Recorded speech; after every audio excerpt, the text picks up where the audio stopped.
como ele já foi recebido anteriormente durante toda a tradição da igreja, a começar pelo texto de Hebreus. Em Hebreus, Melquisedeque é citado em 3 capítulos, né? Capítulos 5, 6 e 7.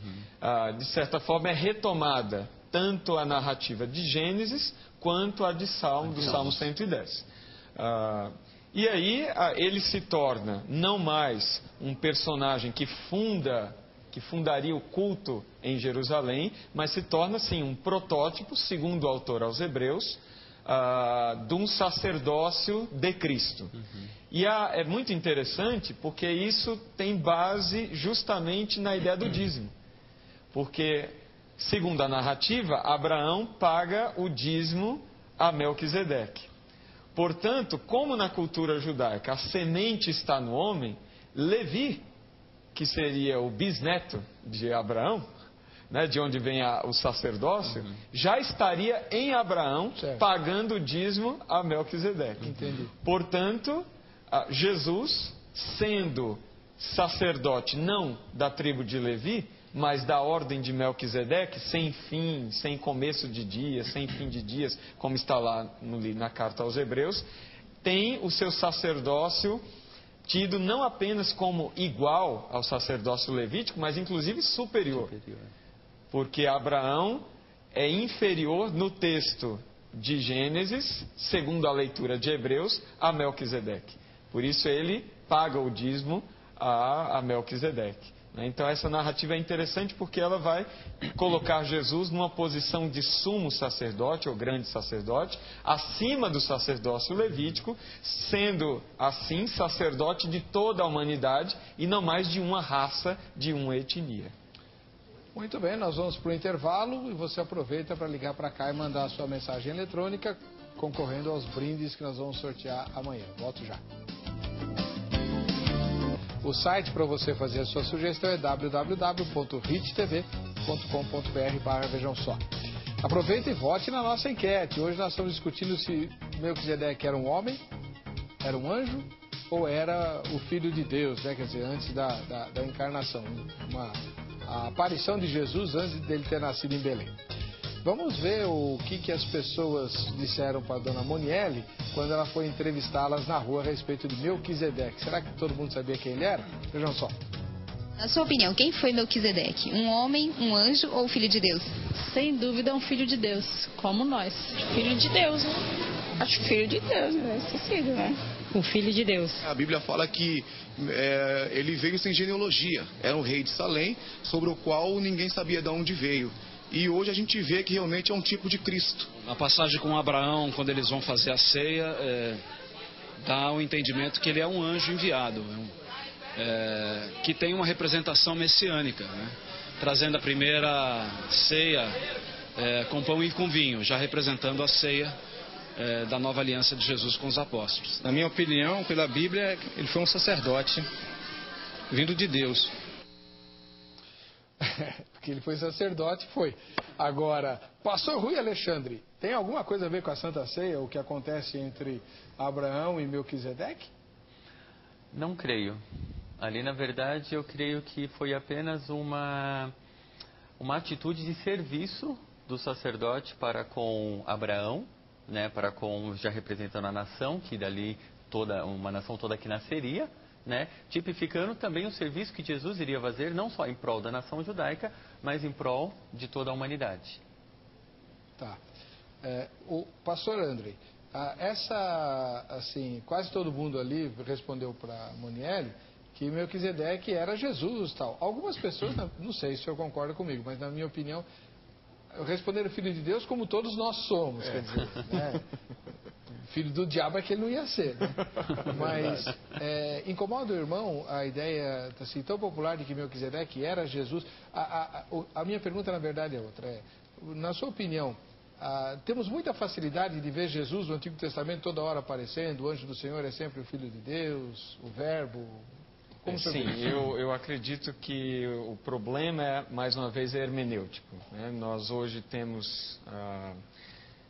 por um lado, uma tendência de uma hermenêutica literal, pelo menos na academia, mas como nós vimos na entrevista, a hermenêutica alegórica, na verdade, a alegoria é o que virou, na verdade, o grande eixo de leitura do senso comum. Mas desde Antioquia, né? Alexandria, na verdade, Alexandria. Mas a tradição de Alexandria, a tradição de Orígenes e Clemente, é uma hermenêutica alegórica que segue alguns padrões hermenêuticos que depois, na história da igreja, vai se transformar no quadrilátero hermenêutico. Mas não essa alegoria onde se vê tudo, né? E mesmo a ideia de filho de Deus ali, ficou um filho de Deus muito senso comum. Filho de Deus como nós. É mais ou menos como todos somos filhos de Deus, então ele também deveria ser, né? Então, mais ou menos essa ideia. Mas essa não acredito que é a ideia que o autor aos Hebreus trabalha. Na verdade, o que o autor aos Hebreus trabalha é uma tipologia muito sofisticada a partir do texto hebraico e não a partir somente do que o texto fala, mas como uma técnica de interpretação a partir do que o texto não fala. Ele também vai explorar isso, principalmente no capítulo 7.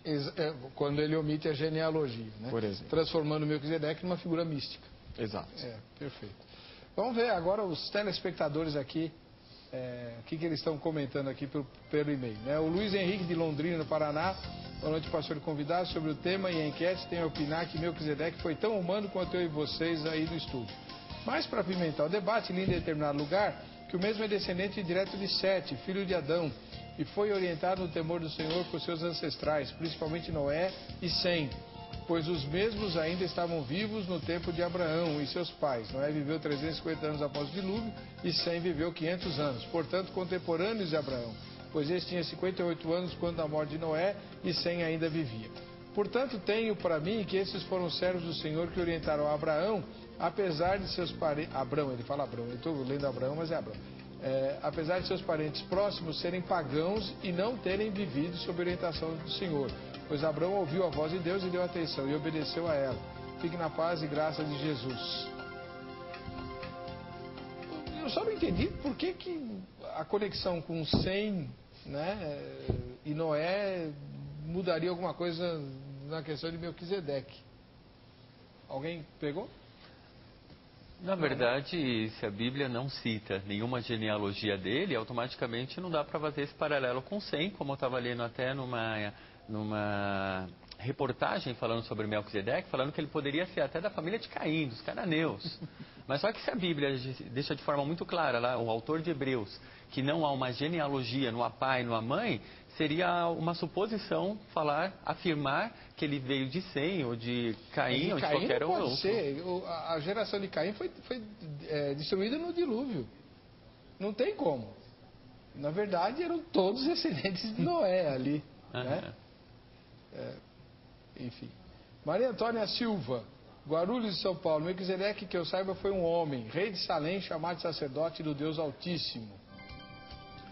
Luiz Henrique de Londrina, no Paraná. Boa noite, pastor e convidado. Sobre o tema enquete, tem opinar que... Não, isso aqui está repetido. Marilda de Souza Machado, São Paulo. Boa noite. Na minha opinião, Melquisedeque foi um anjo enviado por Deus, pois ele não tinha genealogia. A ideia de que não ter genealogia é problema. Agora aqui o meu computador deu uma travadinha. Que maravilha. Eu gosto dessas coisas tecnológicas, viu? Vamos lá. Na minha opinião, se Deus não o revelou, ou seja, não citou sua genealogia, para que tentarmos descobrir as coisas ocultas? Elas são para Deus. Quando estiver lá, saberei. Acho bem melhor porque as opiniões do homem divergem bastante. Quem escreveu isso foi Umbelina de Barra de São João, no Rio de Janeiro. Por isso que eu perguntei qual seria a implicação de Melquisedeque para o leitor bíblico comum, né? Um telespectador mandou perguntar, não sei quem foi, acho que foram vocês dois que disseram, que Melquisedeque era rei de Salém e que Salém era Jerusalém. Baseados em que vocês disseram isso? Quem foi acho que foi o pastor que comentou. Foi você? Então, por quê? Na verdade, grande parte dos estudiosos, dois dos quais eu citei aqui, né, o Jean-Louis Isca e o Carl Gustav Kuschel, a palavra Salém quer dizer paz, né? E ele era a palavra